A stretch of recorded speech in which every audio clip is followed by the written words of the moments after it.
We must be able, very carefully, hesitantly, with great observation, understand together what is happening both out there and inwardly. The inward psychological activity always overcomes the outer. However much you may have regulations, sanctions, decisions outwardly, lay down certain rules, regulations, all these are shattered by our psychological desires, fears, anxieties, the longing for security, the fear of loneliness. Unless we understand all that, however much we may have outward semblance of order, that inward disorder always overcomes that which is outwardly conforming, disciplined, regularized. I hope we understand this clearly. One may have carefully constructed institutions, politically, religiously, economically, whatever the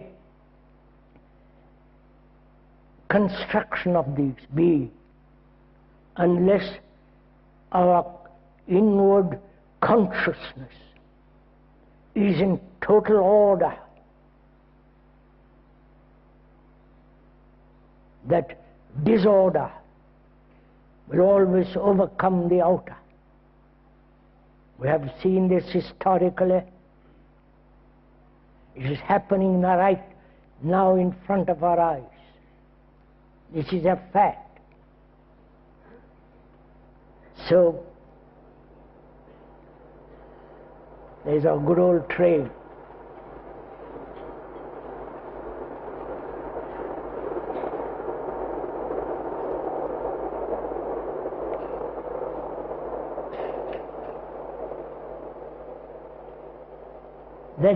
That train is as regular as we come here.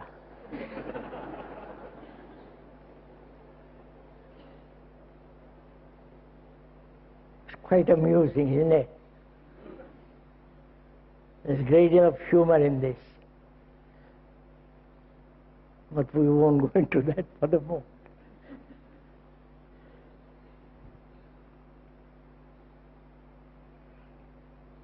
So please, be serious even for this hour.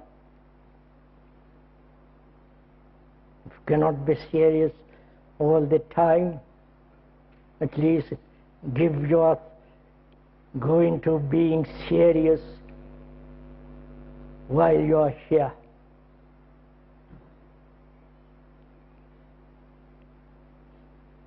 As we said, the turning point is in our consciousness. Our consciousness is a very complicated affair.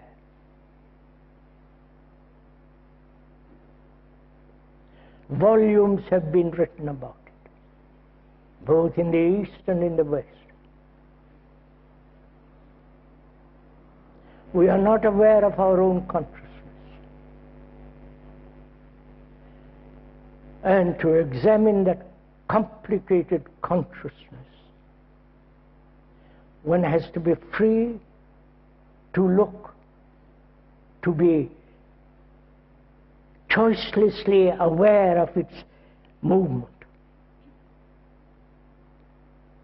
And that's what we're going to do together. when we use the word together, it is not that the speaker is directing you to look at it in a particular way, or to listen to all the movement, inward movement of our consciousness. We are together looking at consciousness, which is not yours or mine, theirs or his. Consciousness is common to all mankind.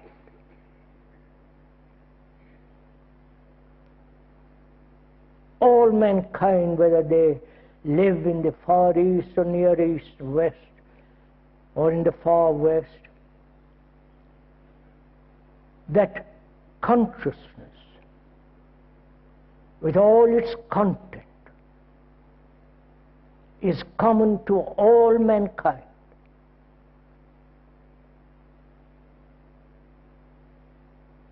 When you go to India or the Far East, there they suffer inwardly as well as outwardly as here. They're anxious, uncertain, utterly despairingly lonely, as you are here. They have no security, jealous, greedy, envious, suffering. And as in the West it is the same thing. So human consciousness is one whole, is not your consciousness or mine. It is the consciousness of humanity. Please understand this.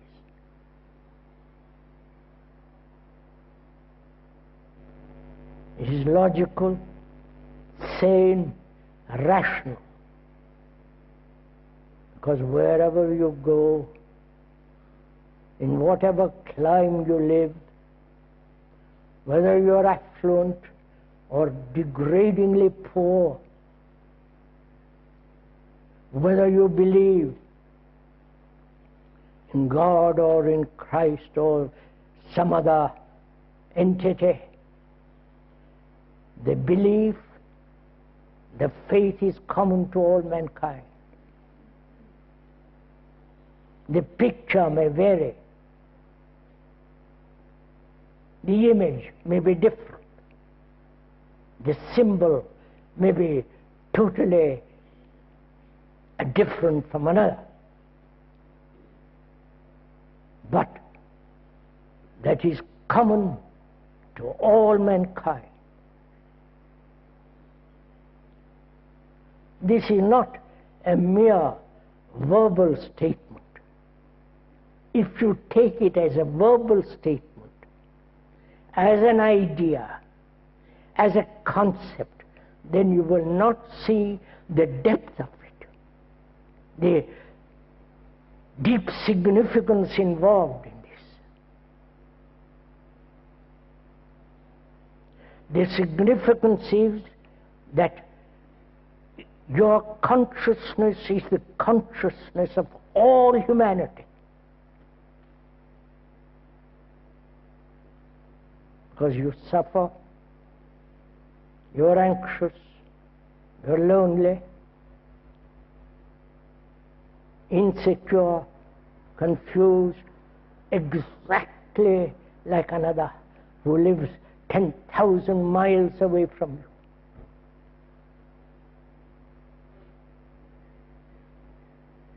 The realization of it, the feeling of it, the feeling in your guts, if I may use that word, is totally different from mere verbal acceptance